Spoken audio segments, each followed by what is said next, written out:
উপরে আছে তাদের হচ্ছে 1 গ্রাম। কত গ্রাম? 1 গ্রাম। কি করে বুঝবা? কি করে বুঝবা?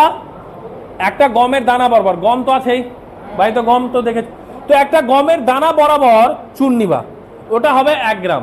তাহলে বুঝিয়ে দিলাম, পরিমাণটা বুঝিয়ে দিলাম যে 1 গ্রাম চুন। কি করে বুঝবা? একটা গমের দানা বরাবর। তো এবার দেখো আমি নিলাম, এবার আমার তো আনেনি আমি, যাই হোক ধরো না আমার তো আমি আনেনি যেহেতু বা, তাহলে আমি 1 গ্রাম কিন্তু কি নিলাম? চুন নিলাম। ঠিক আছে, আমি কিন্তু মিশিয়ে নিলাম। সবিক চামচটা ছিল না নাকি, আনতে ভুলে গেছি। হ্যাঁ, তো কি হচ্ছে, আমি 1 গ্রাম এখানে চুন নিলাম, বুঝা গেল? এবং যারা 15 বছরের নিচে আছে তারা 1/2 গ্রাম নিবে, মানে একটা গমের দানা বরাবর থেকে হাফ করে নিবে। ঠিক আছে, 1/2 গ্রাম নিবে, বুঝা গেল? তোমরা এটাকে সকালবেলা খালি পেটে পান করতে পারো, বা দুপুরবেলা ফলের জোসের সাথে বা দইয়ের সাথে নিতে পারো। ঠিক আছে, জল যেহেতু দাঁড়িয়ে পান করতে নেই, কোনো খাবারও কিন্তু দাঁড়িয়ে খেতে নেই। আজকে সবাই কিন্তু খাবার কি করে, দাঁড়িয়ে দাঁড়িয়ে খাবার খায়। ঠিক, তো কিভাবে পান করতে হবে জলটা দেখো, এরকম করে চুন জলে ভাবে নিয়েছি। ঠিক,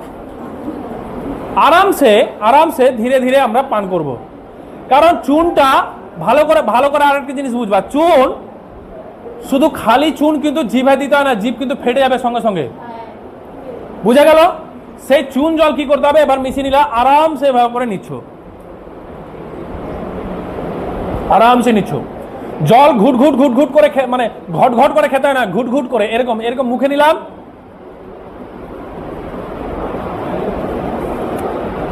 অর্থটা হচ্ছে যত লালা আমাদের ভেতরে যাবে ততটা আমাদের কিন্তু কাজ করবে। তো আজকে তোমাদেরকে দেখানোর জন্য আমি কিন্তু চুন বাড়িতে আমি দইয়ের সাথে খাই, তো আজকে খাইনি, কোন দিন জলের সাথে খাই। তো তোমাদেরকে দেখানোর জন্য কিন্তু আমি এখানে জলটা পান করছি, চুন জলটা পান করছি।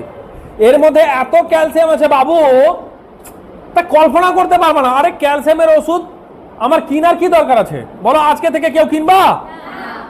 আর তোমরা কি কই স্টুডেন্ট লাইফে কি দইয়ের সাথে অবশ্যই কিন্তু 1 গ্রাম চুন নিবা, যদি 15 বছর পার হয়ে থাকে তো, বুঝা গেল? 15 বছরের নিচে কিন্তু 1/2 গ্রাম বাবু।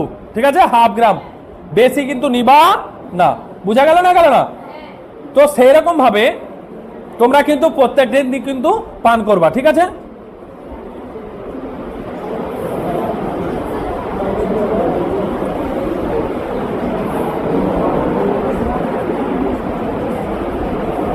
এবার বলো বিশ্বাস হয়েছে না হয়নি? হয়েছে? যদি আমি চুন জল পান না করতাম তাহলে বিশ্বাস হতো না।